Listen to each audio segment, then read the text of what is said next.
geedka oo taariikhda ah 28 bil 7 2022 may baqabsoomay shirkii golo wasiirada oo shir gudoomiyay madaxweyne Cabdilcasiis Xasan Maxamed Laftagareen shirkaas yaa unka horeyntii may ba lagu tacsiyay mar lamaad iyo mar saddexaad macal golo wasiirada iyo madaxweynaha mar lamaad ku tacsiyayna qaraxii oo foolo xumaay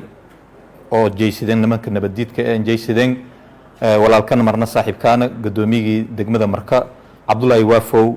ilaahay subhanahu wa ta'ala aan naxariisada sabr iyo iimaan ilaahay noo wada si eheladiisu ku geeriyoodina sabr iyo iimaan ilaahay ku si tacsiidaas ku bacdana may ba cambaarayna shirka golo wasiirada ka cambaarayay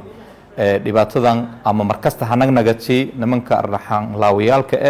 oo nabadiidka markasiyo injeysidayaan dadka hal doorka umada meelarays hormuudso andhoosho markasiyo injeysidayaan ya shirka golo wasiirada ka cambaarayay cambaarayn kulul lahan ka jeedi marka intii markastan lagu taxdiro nimankaas intii ka shaqaleyn ama ka mashquulsiin intii dhibaato injeysidan umada Soomaaliyeed khaasatan reer koonfur galbeed intii markastaba shacabka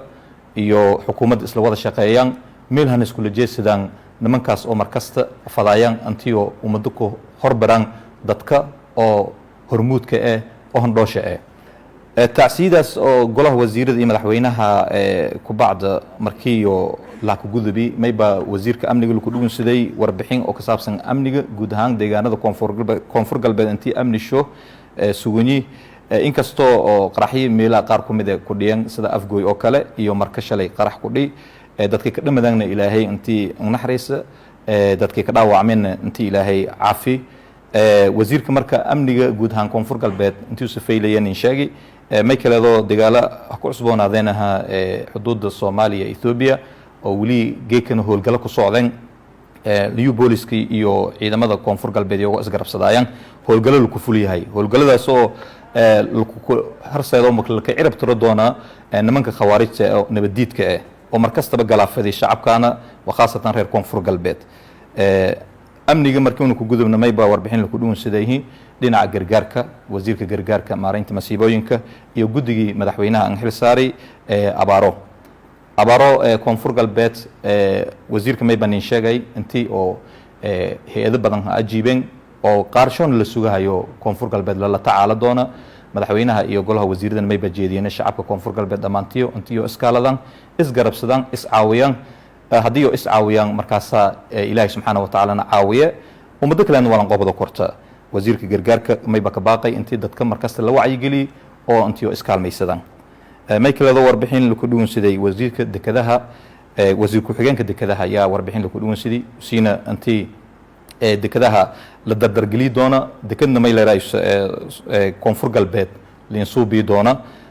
balankii uu ka shaqeeyay lahay iyo xaniin bandhigi wasiir ku xigeenka wasaaradda dekedaha may kale warbixin lagu dhuunsaday anagoo wasiirka wasaaradda warfaafinta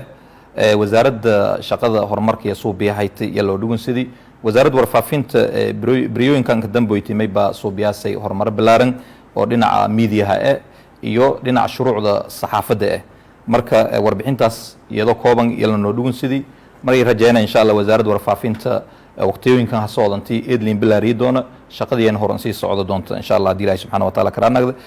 gabagabadii may ba shirkaha gabagabaaya hiray madaxweyne Cabdilcasiis Xasan Maxamed Laftagareen isugu lama aramood ku codsaday golaha wasiirada